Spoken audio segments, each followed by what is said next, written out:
আসসালামু আলাইকুম। সেটের ধারাবাহিক ক্লাসে সবাইকে স্বাগতম, শুভেচ্ছা, অভিনন্দন। আজকে ক্লাসে আমি আলোচনা করব সংযোগ সেট নিয়ে। তাহলে প্রথমে আমাদেরকে জানতে হবে সংযোগ সেট কাকে বলে।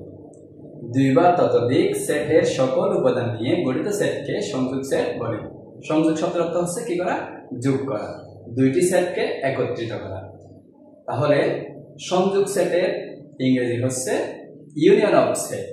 এটাকে প্রকাশ করার একটি প্রতীক আছে, ওইটা হচ্ছে ইউর মতো, ইউ নয়। তাহলে আমি এখন লিখব দুটি সেট, লিখতে পারি এখন সমান 1 3 5। একটি সেট লিখছি, তাহলে বি সমান লিখব 2 4 5 6। তাহলে আরেকটি সেট লিখছি, এখানে আমি এ এবং বি দুইটি সেট লিখছি। তাহলে এখন আমি লিখব সুতরাং এ ইউনিয়ন বি, এ সংযোগ চিহ্ন। প্রথমে আমি এ সেটটা লিখে নিব 1 3 5, এ সেটটা লিখে নিয়েছি। এরপরে সংযোগ চিহ্ন দিছি অথবা ইউনিয়ন দিছি।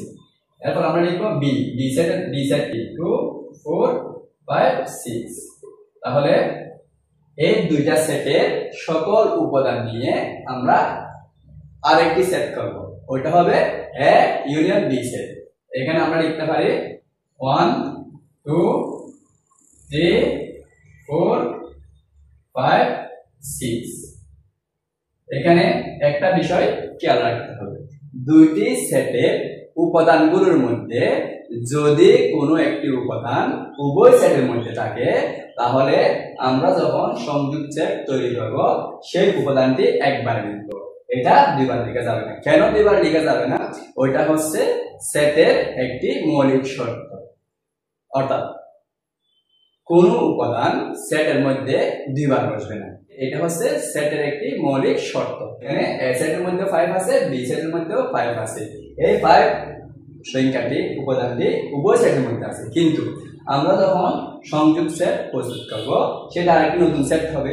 ওই সেটের মধ্যে প্রত্যেকটা উপাদান আসবে একবার করে, কোনো উপাদান দুইবার লেখা যাবে না। অর্থাৎ সেটের কোনো উপাদান, সেটের ভিতরে কোনো উপাদান পুনরাবৃত্তি ঘটবে না বা দুইবার বসবে না। এটি হচ্ছে সেটের একটি শর্ত, সব ক্ষেত্রে সব সময়ের জন্য এটা মুখস্থ রাখতে হবে।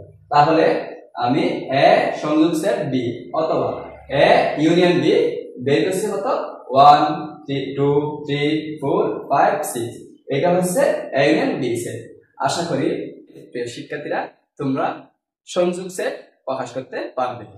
ধন্যবাদ সবাইকে।